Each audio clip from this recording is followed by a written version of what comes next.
लेकिन अमीर बाप की बेटी सृष्टि पर उसकी माँ जान छिड़कती। मेरी बेटी कितनी प्यारी है, भगवान सबको सृष्टि जैसी बेटी दे।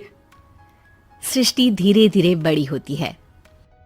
एक दिन सृष्टि की सहेली कहती है, तू दिखने में कितनी अजीब सी है, लेकिन मैं जानती हूँ हम सब में सबसे अच्छी शादी तो तेरी ही होगी। तेरे पापा अमीर जो हैं। और बता नहीं सकते यार, दहेज तो हर कोई देता है, ये क्या ज्यादा ले जाएगी अपने पति के लिए? अरे बड़े शहर में कोठी है इसके पापा की। अरे पापा की है ना, कौन सी इसकी है? इसकी होती तब तो कोई भी लड़का इससे शादी कर लेता। अरे पापा की मतलब पापा की है तो मेरी ही है ना? किसने कहा? अब तेरी तो तब होगी ना जब तेरा भाई ना हो। वैसे भी शादी के बाद सारी प्रॉपर्टी भाई के नाम होती है। सृष्टि समझ जाती है कि उसे किसी भी हालत में माँ बाप की सारी प्रॉपर्टी को अपने नाम करना है, लेकिन कैसे? एक दिन सृष्टि का भाई शीनू कहता है, बहन क्या कर रही है? तुझसे एक बात करनी है। अरे हाँ हाँ करना, मैं तो तेरी बहन हूँ। बहन मेरी लाइफ में ना एक लड़की है, बहुत अच्छी है। मैं सोच रहा हूँ माँ और पापा से बात करूँ शादी के लिए। सृष्टि को समझ में आ जाता है कि भाई की शादी होते ही भाभी उसे एक दिन भी घर में बर्दाश्त नहीं करेगी। क्या बात है भाई, बताना कौन है वो? यार वो बहुत अच्छी लड़की है, पढ़ी लिखी है, मेरे साथ जॉब भी करती है। बस एक प्रॉब्लम है। हाँ प्रॉब्लम? क्या प्रॉब्लम है भाई? यार वो शादीशुदा है, लेकिन उसके पति ने उसे सिर्फ इसलिए छोड़ दिया क्योंकि उसके माँ बाप दहेज नहीं दे पाए। सृष्टि ये सुनकर न जाने क्यों खुश हो जाती है। अरे भाई तो क्या हुआ, लड़की तुझे तो पसंद है ना? शीनू को लगता है कि बहन उसे समझ रही है। वो इस बात से अनजान होता है कि उसकी बहन की मंशा पूरा घर हड़पने की है। सृष्टि अपनी माँ से कहती है, मम्मी मुझे तो बहुत चिंता है। पता है शीनू क्या कर रहा है? अरे क्या कर रहा है? वो तो काम पर जाता है और वापस घर आता है।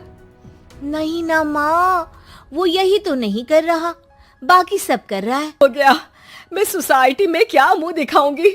अरे तेरे पापा तो यही कहेंगे कि मैंने ही उसे बिगाड़ दिया है। माँ देखो, मेरी बात मानो, पापा पर भी विश्वास करने की जरूरत नहीं है। अब आप ही बताओ, पापा इतनी देर घर के बाहर रहते हैं क्यों? बोलो। अरे बेटा वो तो नौकरी करते हैं ना। तू बहुत भोली है माँ। पापा का ऑफिस तो 7 बजे खत्म हो जाता है, लेकिन देखो कितनी देर से आते हैं। अरे नहीं नहीं बेटा, ऐसी कोई बात नहीं है। सृष्टि माँ को एक औरत से बात करते पिता की फोटो दिखाती है। देखो माँ कैसे हैं पापा, मैं ना कहती थी कि पापा सही नहीं है। मैं तेरे पापा से बात करूंगी, दे फोटो मुझे। ओ माँ, वो तो डिलीट हो गई। लेकिन चल, तूने तो देख लिया ना, पापा से बाद में बात कर लेना। और हाँ, मेरा नाम बिल्कुल मत लेना। हाँ माँ। अब क्या था, सृष्टि के माँ और पिता के बीच झगड़ा होना शुरू हो जाता है। सृष्टि के मन में क्या चल रहा था कोई नहीं जानता था। एक दिन, माँ सृष्टि के लिए एक लड़का देखा है, वो लोग शाम को उसे देखने आने वाले हैं। और हाँ माँ, एक खुशखबरी, मैं और पापा मिलकर एक नया बिजनेस ट्राई कर रहे हैं। शाम को लड़का आता है, सांवले रंग का। सृष्टि को तो बिल्कुल भी पसंद नहीं आता। लड़की की माँ कहती है, लड़की का चेहरा तो कोई खास नहीं, लेकिन अगर मेरे बेटे को आप लोग सेटल कर दें तो मैं उसकी शादी आपकी बेटी से करवा दूं। सृष्टि को लड़का बिल्कुल पसंद नहीं था। उसे भाई पर गुस्सा आ जाता है।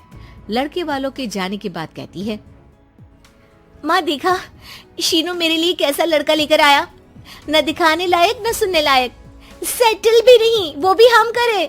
अरे माँ मैं जानती हूँ ये मेरी शादी किसी भी घर में क्यों करवाना चाहता है। अरे कैसी बात कर रही है बहन, तूने तो देखा ना, लड़के को मैंने ही मना कर दिया तुझसे शादी के लिए।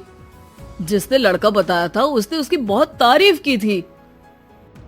बात आई गई हो जाती है, लेकिन सृष्टि का कुछ लगेगा ही नहीं। तभी सृष्टि को आइडिया आता है। वो किसी वकील को फोन करती है।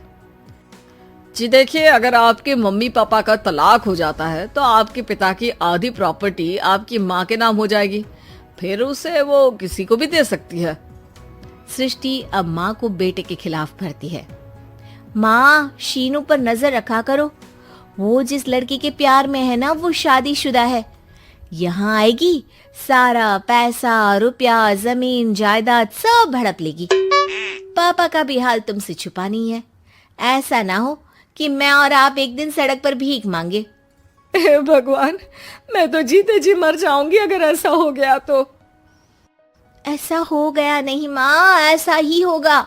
अभी समय है, आगे का सोच लो। मैं तो कहती हूँ पापा से आधी प्रॉपर्टी लेकर अलग हो जाओ। पापा की आधी प्रॉपर्टी भी हम लोगों को अगर मिल जाती है ना, तो अगले 7 जन्म सफल समझो। बेचारी माँ बेटी के कहने पर पति से तलाक लेकर अलग हो जाती है। सृष्टि अब पैसों से गाड़ी और अपने दूसरे महंगे शौक पूरे करने लगी।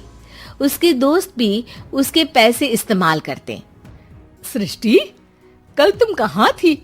मैं सारा दिन घर पर अकेली थी। तो मैं क्या करूं? मैंने ठेका तो नहीं लिया है ना तुम्हें संभालने का। माँ को सृष्टि से ये उम्मीद नहीं थी। वो बैठकर रोने लगती है। वहीं उसका पति यानी कि सृष्टि के पिता आ जाते हैं। मैं जानता था कि तुम्हारा यही हाल होगा, तो आपने मुझे रोका क्यों नहीं? मैं रोकता तो तुम रुकती क्या? सृष्टि के कहने पर तुमने मुझ पर अपने बेटे पर शक किया, लेकिन तुम ये भूल गई कि कैसे हम दोनों ने मिलकर जीवन में इतना सब खड़ा किया। माँ पति के गले लग जाती है। मुझे माफ कर दीजिए, मैंने आपकी कमाई का एक बड़ा हिस्सा गवा दिया। कोई बात नहीं, तुम साथ हो तो मैं ऐसी 7 प्रॉपर्टी खड़ी कर दूंगा। तभी वहां सृष्टि आ जाती है रोते हुए। माँ, मयंक ने मुझे छोड़ दिया। वो बोल रहा था जब तक मेरे पास पैसे थे तब तक ही वो मेरे साथ था। पापा, माँ, मुझे माफ कर दीजिए।